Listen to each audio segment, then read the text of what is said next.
Part 1 में हमने female reproductive system मादा जननांग का हमने यहाँ पर जो होता है पार्ट्स की स्टडी की। अब हम शुरू करते हैं मेंस्ट्रुअल साइकिल। जैसे ही डे फर्स्ट स्टार्ट होता है, ये जो अंडाशय है, ये दो अंडाशय होते हैं, इनमें से कोई एक में अंडे का निर्माण होना शुरू हो जाता है और वो कब तक होता है? अप टू 13 डेज तक। कब तक होता है?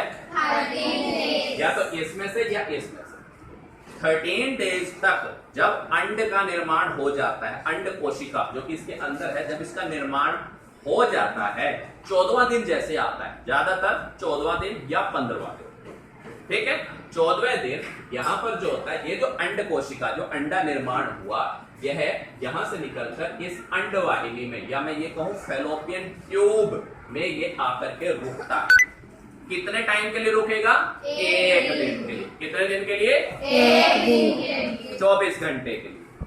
अगर अब यहाँ पर नर के द्वारा, अगर नर मादा के साथ संपर्क बनाता है और उसका जो स्पर्म है, जो नर का स्पर्म है, वो अगर इस वेजाइना से होता हुआ, सर्विक्स से होता हुआ, यूटेरस से होता हुआ, अगर इस फैलोपियन ट्यूब में पहुंच गया और उस अंड कोशिका से जुड़ गया, तो एक नए युग्मनज कोशिका का निर्माण होता है, जो कि यहां पर आकर यूटेरस में फिट हो जाती है, स्थापित हो जाती है, और वो फिर डेवलप होकर के एक बेबी का निर्माण करेगा 9 मंथ्स के बाद।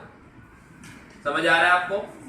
लेकिन अगर किसी कारणवश यहां पर जो होता है, अगर स्पर्म नहीं पहुंचता, वो किसी भी कारणवश हो, चाहे शादी ना हुई हो या फिर जो होता है उनमें संबंध ना बना हो, अगर यहां पर जो होता है ये स्पर्म ना पहुंचे, तो यह अंड कोशिका बिना जुड़े ही रह जाती है, बिना जुड़े ही रह जाती है। और उस स्थिति में जब एक दिन पूरा होता है, तब यह अंड कोशिका यहां पर आ जाती है, यूटेरस के पास।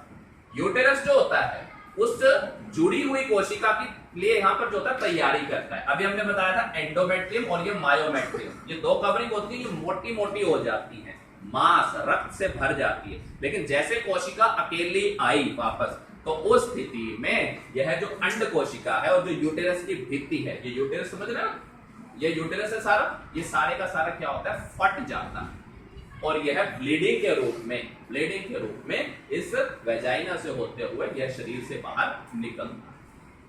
समझ आया? कब निकलता है? तकरीबन 28 दिन के बाद। 14वें दिन के बाद तो यहां पर अंडा आ गया, 28 दिन के बाद यह यहां से निकलना शुरू कर देता है। समझ आ रहा है? एक मिनट। समझ आया? और यह जो प्रक्रिया है, जो मेंस्ट्रुअल साइकिल की है, वह 3 से 5 दिन तक रहती है। समझ आया सभी को? इसमें कई तरह के चेंजेस होते हैं, जिसमें हम यहाँ पर डिस्कस करेंगे, वो हम आगे डिस्कस करेंगे। फिलहाल आज हमने डिस्कस किया कि फीमेल रिप्रोडक्टिव सिस्टम क्या होता है और मेंस्ट्रुअल साइकिल या ऋतुस्राव क्या होता है। धन्यवाद।